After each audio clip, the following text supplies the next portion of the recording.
اکثر بہنوں کی طرف سے ایک سوال پوچھا جاتا ہے کہ دودھ پیتے بچوں میں یہ جو بیٹے اور بیٹی کے پیشاب کے فرق کا مسئلہ ہے کہ چھوٹی بچی ہے اس کا پیشاب ناپاک ہے، اور جو چھوٹا بچہ ہے جو ابھی دودھ پیتا ہے، کچھ کھانا وانا نہیں کھاتا ہے، اس کا پیشاب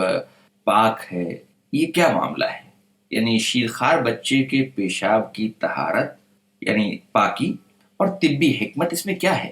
تو اس پر ایک مضمون مجھے ملا پروفیسر زاہدہ شبنم صاحبہ کا، جنہیں میں نہیں جانتا، لیکن اس مضمون کو پڑھنے کے بعد مجھے اچھا لگا، تو مجھے لگا کہ میں یہ مضمون آپ لوگوں سے شیئر کروں۔ تو اس میں جہاں جو ضروری وضاحتیں ہوں گی اس کے ساتھ میں اس مضمون کو پیش کرتا ہوں کہ اس میں میڈیکلی جو ہے کیا حکمتیں ہیں۔ عورت کو بحیثیت ماں جن فرائض کی بجاوری میں نہایت مشقت اور تندہی کا مظاہرہ کرنا پڑتا ہے، ان میں سے ولادت یعنی پیدائش کے بعد سب سے اہم جو عرصہ رضاعت ہے، دودھ پلانے کی جو مدت ہے، جب بچہ صرف دودھ پر گزارا کر رہا ہوتا ہے، نہ تو وہ کھانا جانتا ہے، نہ ہی اس کا کمزور نظام ہاضمہ جو ہے، نظام جو ہے ٹھوس غذا کو ہضم کر سکتا ہے، لہٰذا اسے گہری حکمتوں اور رحمتوں کے ساتھ صرف دودھ پینے کی فطری معرفت دی گئی ہے۔ اس عرصے میں ماں کے لیے پاکیزگی اور طہارت کا جو اصول ہے جہاں بہت ضروری ہوتا ہے، وہاں نہایت مشکل بھی، کیونکہ بچہ اپنے ماں سے غذا حاصل کرتا ہے، اس کی وجہ سے وہ بار بار پیشاب بھی کرتا ہے، اور چونکہ اس وقت قوت گویائی سے وہ محروم ہوتا ہے، بولنے کی طاقت اس کے اندر نہیں ہوتی، لہٰذا بتا بھی نہیں پاتا، اس لیے ماں کے کپڑے وغیرہ بار بار خراب ہوتے ہیں۔ اگرچہ اس دور میں پیمپر کا استعمال بڑھ گیا ہے، لیکن کسی حد تک پیمپرز کے باوجود پیشاب سے بچے کے کپڑے تو تر ہو ہی جاتے ہیں۔ دوسری طرف دنیا بھر میں جو غربت ہے، افلاس ہے، مجبوریاں ہیں، ضرورتیں ہیں، اس کی وجہ سے بہت سی جو خواتین ہیں وہ آج بھی روزمرہ استعمال میں پیمپرز کو استعمال نہیں کرتی، یا نہیں کرنا چاہتی، یا نہیں کر سکتی ہیں۔ ان مسلم خواتین میں عام مسلمانوں کی طرح طہارت کے اسلامی معیار کے حصول کی حرص اگرچہ ہر حالت میں فروزہ رہتی ہے، لیکن ایسے میں شریعت اسلامیہ میں شیرخوار بچے کے پیشاب کے بارے میں کوئی نرمی موجود ہے؟ یہ سوال ہر مسلم خاتون کے ذہن میں اٹھتا ہے،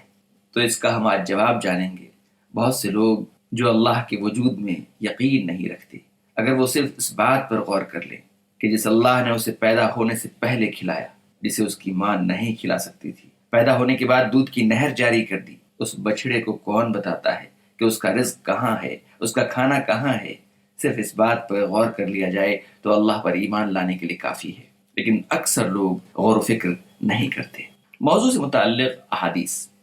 حضرت ام قیس بنت محسن کی حدیث کے علاوہ متعدد احادیث اپنی اسنادی صحت کے ساتھ کتب حدیث میں وارد ہیں، جن میں رسول اللہ صلی اللہ علیہ وسلم سے ایسے بچے اور بچی کے پیشاب کے بارے میں مختلف حکم ہے جو ابھی ٹھوس غذا نہ کھاتے ہوں۔ بچی کے بارے میں احادیث سے حکم ملتا ہے کہ اس کا پیشاب ابتدائے ولادت سے ہی دھویا جائے، جبکہ بچے کا پیشاب ٹھوس غذا کھانے سے پہلے صرف چھینٹے مار کر پھیلا یعنی اسپریڈ کر دیا جائے، پانی کو چھڑک دیا جائے۔ اس سلسلے میں حضرت ام قیس رضی اللہ عنہ کے علاوہ حضرت عائشہ رضی اللہ عنہ، حضرت ام قریظ، حضرت ام فضل اور حضرت علی رضی اللہ عنہ سے بھی احادیث مروی ہیں۔ ان احادیث میں سے حضرت زینب بنت جہش والی روایت کی علامہ عینی نے تضعیف کی ہے، اس کو ضعیف کہا ہے، کیونکہ اس کے روات میں سے لیث بن ابن سلیم ضعیف راوی ہے۔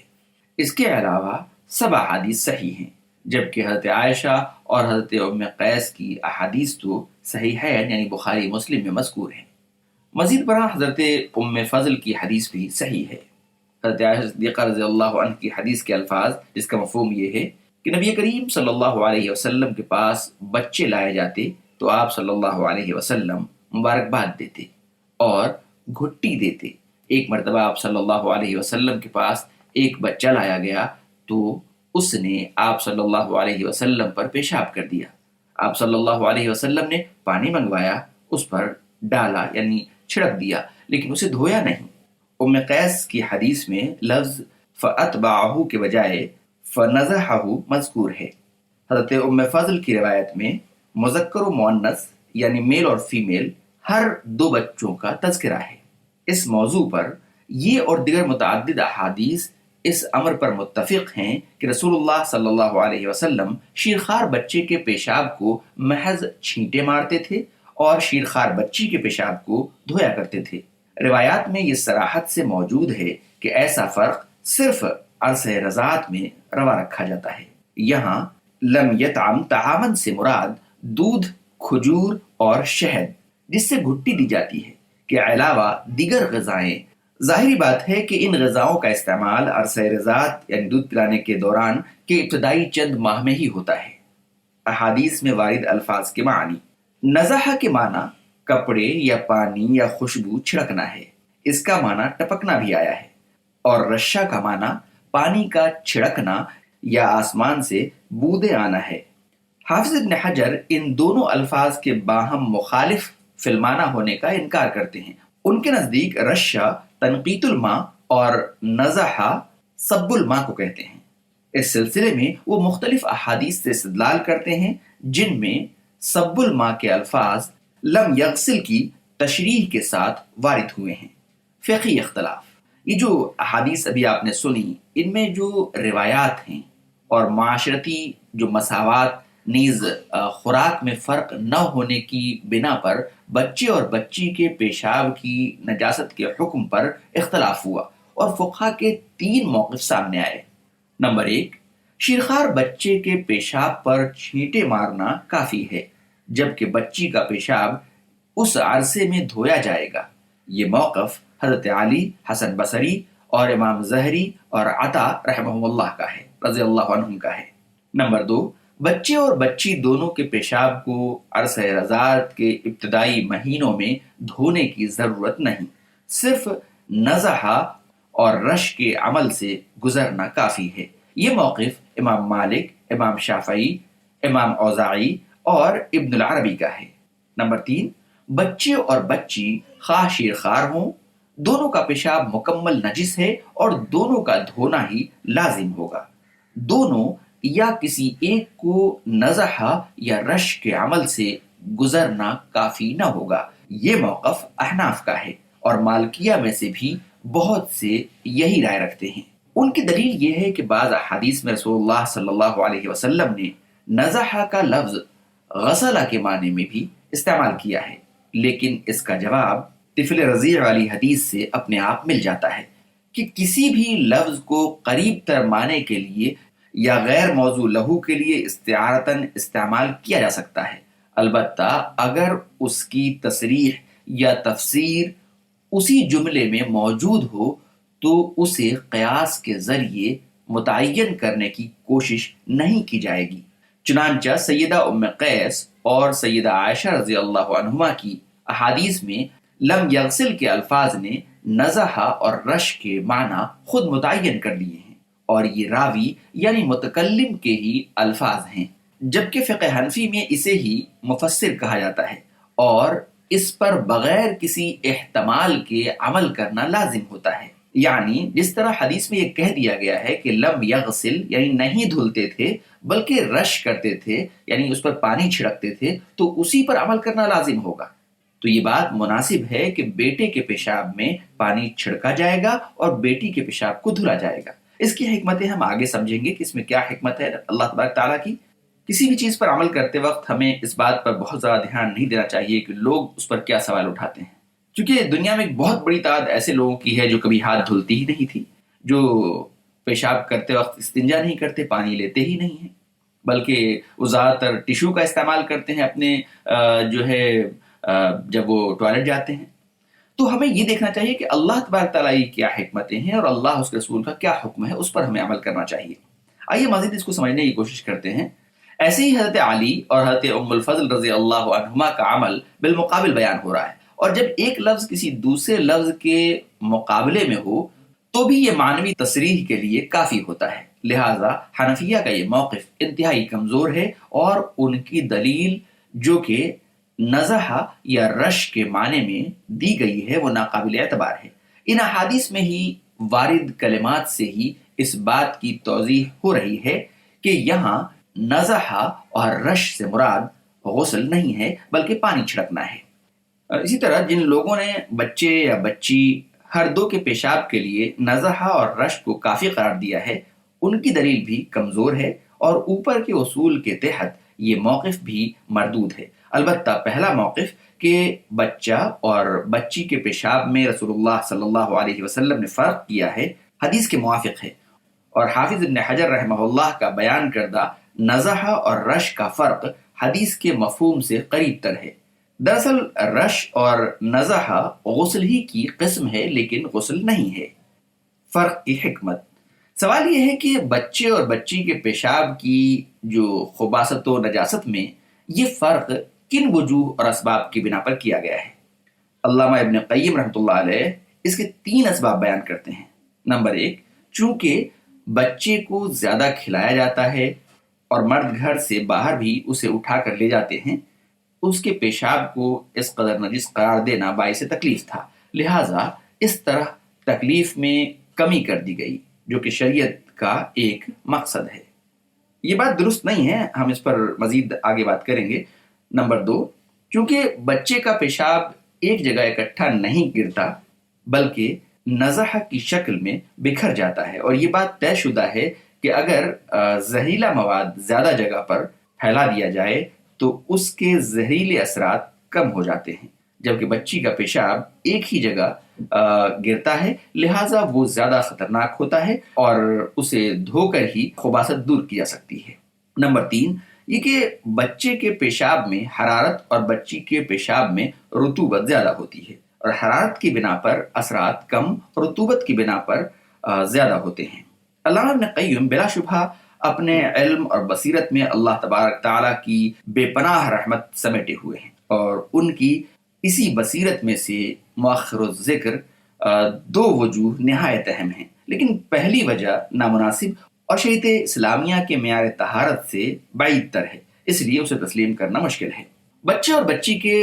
نظام پیشاب میں طبی فرق، بچے اور بچی کے پیشاب میں موجود فرق ایک ایسا سوال ہے جس کے جواب کی تلاش میں ڈاکٹر صاحبہ یعنی جو محققہ ہیں، جو لکھنے والی ہیں اس مضمون کو، ان کا ایک لمبا عرصہ صرف ہوا ہے، لیکن اللہ کا شکر ہے کہ جس نے اپنے نبی محمد صلی اللہ علیہ وسلم کو سچا اور حقیقی علم دے کر بھیجا۔ اسلام کا نظریہ طہارت پاکی نہایت جامع ہے، جو بیک وقت روحانی پاکیزگی، نیت کے اخلاص، بگاڑ سے محفوظ عمل، ظاہری صفائی اور نظافت، طہارت عقل و ذہن اور بدنی بیماریوں کی افزائش کرنے والے ماحول سے چھٹکارا پانے کے ساتھ ساتھ صحت و تندرستی کے لیے مددگار ہے۔ لہٰذا پیشاب کا طبی مطالعہ حدیث میں بتائے گئے شیرخوار بچے اور بچی کے پیشاب کی صفائی کے حکم میں فرق کو سمجھنے میں نہایت مددگار ثابت ہوا۔ دراصل بچے اور بچی کا پیشاب کا نظام اخراج بالکل مختلف ہے، نہ صرف نظام اخراج بلکہ نکلنے کا جو طریقہ ہے، بلکہ نظام تولید بھی مختلف ہے۔ پھر دونوں میں جو جسمانی اور جنسی اختلاف ہیں وہ قدرت نے اتنے زیادہ کر رکھے ہیں کہ دونوں کو ایک کر دینا کسی بھی نظریہ یعنی تھیوری کے بس میں نہیں۔ اس کی وجہ یہ ہے کہ دونوں سے عام حالات میں مختلف کام لیے جاتے ہیں، لہذا دونوں کا نظام بھی مختلف بنایا، جیسا کہ دونوں کی دلچسپیاں بھی مختلف ہیں۔ تحفۃ الاحوذی جلد 1 صفحہ نمبر 239۔ بچے اور بچی کے پیشاب میں درج ذیل فرق، بچے اور بچی کے پیشاب میں جو فرق ہے وہ کچھ اس طرح ہے۔ نمبر 1 مقدار میں، نمبر 2 مواد کی مقدار میں۔ نمبر 1 مقدار میں فرق،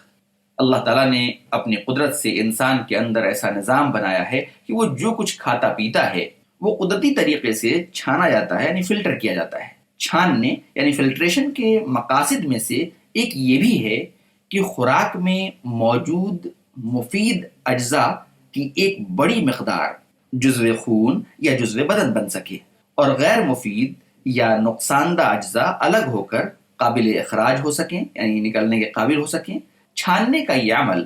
24 گھنٹوں میں متعدد مرتبہ سر انجام پاتا ہے، جس کے نتیجے میں پانی کی 2 سے 5 لیٹر مقدار انسانی مثانوں میں جمع ہو جاتی ہے۔ مختلف تجرباتی تجزیوں انالائسس سے یہ بات سامنے آئی ہے کہ مؤنث یعنی لیڈیز اپنے مثانوں میں جمع شدہ پیشاب کی مقدار کا تقریباً 75% حصہ خارج کرتی ہے اور خارج کر کے ایک ہی جگہ پر گراتی ہے، جس سے اس جگہ پر مضر خودرو جراثیم بیکٹیریا کی نشو و نما کا مددگار ماحول پیدا ہو جاتا ہے، جبکہ مذکر یعنی میل اپنے مثانوں میں جمع شدہ پیشاب کی کل مقدار کا تقریباً کم حصہ خارج کرتا ہے اور بقیہ غالب مقدار اندر ہی رہتی ہے،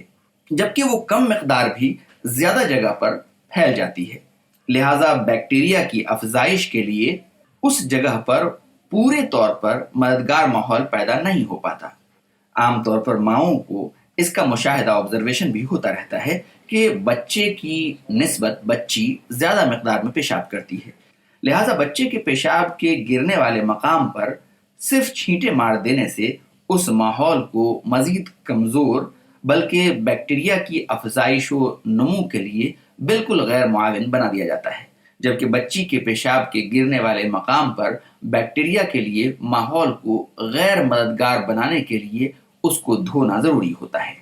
مضر مواد کی مقدار میں فرق۔ میڈیکل سائنس کی زبان میں پیشاب کے اندر موجود مواد مختلف قسم کے مرکبات ہیں، ان میں پانی کے علاوہ دیگر نامیاتی اور غیر نامیاتی نمکیات اور مختلف قسم کی پروٹین ہوتی ہیں۔ پھر پروٹین اور دوسرے غذائی اجزاء کی توڑ پھوڑ کے نتیجے میں کچھ زہریلے مرکبات بھی پیدا ہوتے ہیں، مثلا امونیا، یوریا اور یورک ایسڈ وغیرہ، اور طبی سائنس میں یہ بات تسلیم کی جاتی ہے کہ ان مرکبات کی مقدار خوراک کی نوعیت کے ساتھ تبدیل ہوتی رہتی ہے۔ جب مرکبات کی مقدار پر خوراک کے اثرات پڑتے ہیں تو ان مرکبات کی توڑ پھوڑ کی بنیاد پر پیدا ہونے والے زہریلے مادوں کو بھی زہریلے مرکبات کی اثر انگیزی منتقل ہو جاتی ہے۔ پیشاب میں ان تمام مرکبات کے ارتکاز کا انحصار خوراک پر ہوتا ہے، یعنی نکلنے کا۔ مثانہ اگر خوراک میں پروٹین اور کاربوہائیڈریٹس زیادہ ہوں گے تو زہریلے مادوں کا ارتکاز بھی اسی رفتار سے بڑھ جائے گا۔ یہی وجہ ہے کہ فطری نظام مقدار اور بار بار چھاننے فلٹریشن کے متحرک نظام کی بنا پر وہ بچہ جو ابھی شیرخوار ہے کہ پیشاب میں زہریلے مادوں کا ارتکاز خطرناک حد تک نہیں ہو پاتا، جبکہ شیرخوار بچی کے اندر فطری مادوں کے ساتھ ساتھ اس کے گردوں کے اندر ہونے والے فلٹریشن کے سست عمل کی بنا پر پانی کی مقدار کم ہو جاتی ہے، اور اس وجہ سے اس کے پیشاب میں زہریلے مادوں کا ارتکاز بڑھ جاتا ہے۔ فلٹریشن کا یہ عمل ایک سے زیادہ مرتبہ ہوتا ہے۔ پہلی مرتبہ نفرانس یعنی خون کی چھوٹی چھوٹی نالیاں جو گردے کے اندر ہوتی ہیں کہ شروع والے حصے میں، جس کے نتیجے میں پانی کی بڑی مقدار خون سے الگ ہو جاتی ہے، یہ مقدار 4 سے 5 لیٹر ہوتی ہے۔ اس کے بعد نیفرونز کے درمیانی حصے میں اگر پانی کی کافی مقدار خون میں دوبارہ جذب ہو جاتی ہے، پانی کے ساتھ کچھ زہریلے مادے بھی خون میں داخل ہو جاتے ہیں، جس کے بنا پر اس کی الٹرا فلٹریشن ہوتی ہے، اور زہریلے مادے پانی کی کچھ مقدار کے ساتھ خون سے الگ ہو جاتے ہیں، جو کہ گاڑھے پانی کی شکل اختیار کر لیتے ہیں۔ کیونکہ تقریباً 90% رقیق پانی پھر سے خون کے ساتھ مل جاتا ہے، یہ دوسری فلٹریشن اور دوبارہ جذب ریب کا عمل نیفرونز کے تیسرے حصے میں وقوع پذیر ہوتا ہے۔ اس سارے عمل میں تقریباً 10% پانی پیشاب کی شکل میں خارج ہوتا ہے۔ علاوہ ازیں زہریلے مادوں کی کثرت کی بنا پر گاڑھا پن پیدا ہو جاتا ہے۔ پیشاب میں زہریلے مادوں کا ارتکاز اور پھر ان کی بڑی مقدار کے ساتھ جب اس کا اخراج ہوتا ہے تو اچھی طرح دھوئے بغیر اس کی ناپاکی کے ساتھ خطرناکی بھی کم نہیں ہو سکتی۔ مختلف تجربات کے نتیجے میں طبی تجزیہ کار عورت اور مرد کے پیشاب کے زہریلے پن میں ایک واضح فرق موجود پاتے ہیں، اور زہریات کی مقدار کا یہ فرق خوراک کے علاوہ فطری طور پر رکھ دیا گیا ہے، بلکہ یہ فرق بچے کے انتہائی ابتدائی مراحل جس میں جنس، جسم یا شکل کی ظاہری جو حیتیں ہیں سے بھی پہلے، یعنی گیمٹ اور ایمبریو کے دور میں ہی پیدا کر دیا جاتا ہے، جو کہ بڑھاپے تک یوں ہی چلا جاتا ہے۔ اس کی ظاہری وجہ جنسی ہارمونز کے ساتھ ساتھ خون سے پیشاب کو الگ کرنے والے ہارمونز پر ہوتا ہے، اور یہی اثرات زندگی کے مختلف پہلوؤں، کردار اور اعضائے جسم کی کارکردگی پر پڑتے ہیں اور جسم میں زہریات کے عمل کو بھی متاثر کرتے ہیں۔ ایپیڈمولوجی یعنی معاشرے میں جو انوائرمنٹ ہے، ماحولیات کے جو اثرات سے جو پھیلنے والی بیماریوں کا جو علم ہے، اور ٹاکسیکولوجی یعنی زہریات کا علم کے مضمون میں اس پر کافی کام ہو چکا ہے اور اس کی وضاحت میں بہت کچھ موجود ہے۔ اگرچہ اس طب کے شعبے میں جینڈر بیلنس ڈیزائن کو مد نظر رکھ کر مزید مطالعہ کیا جائے تو ایسے نکات سامنے آنے کی گنجائش موجود ہے جو مرد اور عورت میں مرکباتی مقدار میں فرق کا پتہ چلا سکیں۔ مسلم ماہرین تجزیہ نگاروں کو نبی کریم صلی اللہ علیہ وسلم کی حدیث مبارکہ کو بنیاد مانتے ہوئے اس میں علم و تحقیق کے کئی دروازے وا کرنے کا کام اپنے ذمے لینا چاہیے۔ بہرحال فلٹریشن کے اس عمل کی عورت میں سستی کی وجہ سے بہت سے زہریلے مرکبات اس کے پیشاب میں زیادہ مقدار میں جاتے ہیں، کیونکہ ہارمونز کا عمل اپنی اثر انگیزی میں کمزور ثابت ہوتا ہے۔ اس بنا پر بچی کے پیشاب کے مقابلے میں چند ایسے مواد زیادہ مقدار میں جمع ہو جاتے ہیں جن کا خطرہ ان کی زیادہ مقدار میں ہوتا ہے، جبکہ چند ایسے ہوتے ہیں جن کی مقدار بچے کے نسبت کم رہ جاتی ہے اور ان کا کم مقدار میں ہونا ہی زیادہ خطرناک ہوتا ہے۔ کم مقدار کے زہریلے مادے یورک ایسڈ، یوریا اور امونیا کو پھیلنے اور بڑھنے میں مدد دیتا ہے۔ یہی وجہ ہے کہ خواتین کو بڑھتی عمر میں جوڑوں اور ہڈیوں کے درد میں اضافہ ہوتا رہتا ہے، اور یہ اس عمر میں زیادہ ہوتا ہے جب اس ہارمونل نظام میں تبدیلی واقع ہوتی ہے۔ یعنی جن ہارمونز میں زہروں کی مقدار زیادہ ہوتی ہے وہ ہیں CY3A4, CYP2A6, CYP2B6، اور جن کی مقدار کم ہوتی ہے وہ ہیں P450, 44T, CYPIA2, CYO2EI، uridine diphosphate, glucuronosyl transfer وغیرہ۔ المختصر یہ کہ مرد و عورت فلٹریشن اور ہارمونلز کا نظام تاحیات مختلف ہی رہتا ہے، لیکن جیسا کہ پہلے گزر چکا ہے کہ خوراک جو انسان کھاتا ہے اس کے نہایت زیادہ اثرات ان مادوں پر پڑتے ہیں۔ لہٰذا جب بچہ ٹھوس خوراک یعنی دودھ، کھجور، گھٹی اور شہد بطور علاج کے سوا کچھ نہیں کھاتا، یعنی اگر دودھ پیتا ہے یا کھجور کھاتا ہے، اسی طرح سے جو گھٹی دی جاتی ہے، جو دوائیاں دی جاتی ہے، یا شہد جو دیا جاتا ہے بطور علاج، اس کے سوا جب تک وہ کچھ نہیں کھاتا ہے تو زہریلے مادے اتنی مقدار میں نہیں ہو پاتے کہ وہ اپنے اثرات پیشاب کے ذریعے زیادہ چھوڑیں۔ لہٰذا اس وقت چھینٹے مار کر اس کے معمولی اثرات کو زائل کیا جا سکتا ہے، یعنی بیٹوں کے۔ جبکہ بچی چونکہ پہلے دن سے ہی زہریلے اثرات زیادہ رکھتی ہے، لہٰذا پہلے دن سے ہی اس کے پیشاب میں زہریلے مادے زیادہ ہوتے ہیں، جو کہ زیادہ خطرناک بات ہے بیکٹیریاز کے پیدا ہونے کے اعتبار سے۔ لہٰذا اس کے ان اثرات کو ختم کرنے کے لیے اس کا پیشاب دھونا ہی درست ہے۔ دوستو، اس تفصیل سے یہ بات سمجھ میں آپ کو آ گئی ہوگی کہ جو بچہ پیدا ہوتا ہے اس کا جو پیشاب ہے وہ 1 سال تک یا کہیے کہ 6 مہینے تک، چونکہ اب بچے 6 مہینے بعد کھانا شروع کر دیتے ہیں، تو اگر وہ کھانا شروع کر چکا ہے تب تو ظاہر سی بات ہے 6 مہینے تک جب تک اس نے کچھ کھانا شروع نہیں کیا ہے قاعدے سے، اس وقت تک تو اس کے پیشاب کے بارے میں آپ اس بات کا احتیاط کر سکتے ہیں کہ پانی کا چھڑک دینا کافی ہے۔ لیکن بیٹی کے پیشاب یعنی بچی کے پیشاب کے لیے ضروری ہے کہ اس کو بچپن سے ہی دھلا جائے، اور بچوں کے پیشاب میں جو آپ کو آسانی دی گئی ہے اس کا خیال رکھیں۔ لیکن اب چونکہ بچے بہت جلدی سے کھانا شروع کر دیتے ہیں زیادہ تر علاقوں میں، تو اگر وہ کھانے لگا ہے بچہ یا بچی تو پھر اس کے پیشاب کو دھلنا ہی ضروری ہوگا۔ اور یہ سب مقصد لڑکے اور لڑکیوں میں فرق کرنا قطعاً نہیں ہے، یہ مقصد ہے صفائی۔ النظافت نصف الایمان، صفائی جو ہے ایمان کا ایک جز ہے، نصف ایمان ہے، آدھا ایمان بھی کہتے ہیں، نصف کا مطلب یہاں جز کے ہیں، ایک حصہ ہے، تو صفائی مقصد ہے، نہ کہ ظاہر سی بات ہے بعض مسائل میں اللہ تعالیٰ نے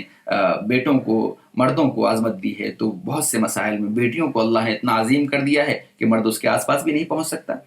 تو عورت اور مرد کے معاملے میں جو لوگ ہر وقت عورت اور مرد کو کمپٹیٹیو بناتے رہتے ہیں،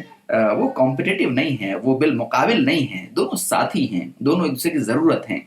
چاہے وہ ایک شخص کو بیٹا بھی چاہیے، بیٹی بھی چاہیے، ایک شخص کو اگر وہ مرد ہے تو اس کو جو ہے بیوی چاہیے، اور بیوی کی کمی دنیا کی کوئی چیز پوری نہیں کر سکتی. اس طرح سے ایک عورت ہے تو اس کے لیے جو ہے ایک شوہر کی ضرورت ہے، جو شوہر کی کمی دنیا کی کوئی چیز پوری نہیں کر سکتی. ظاہر سی بات ہے کہ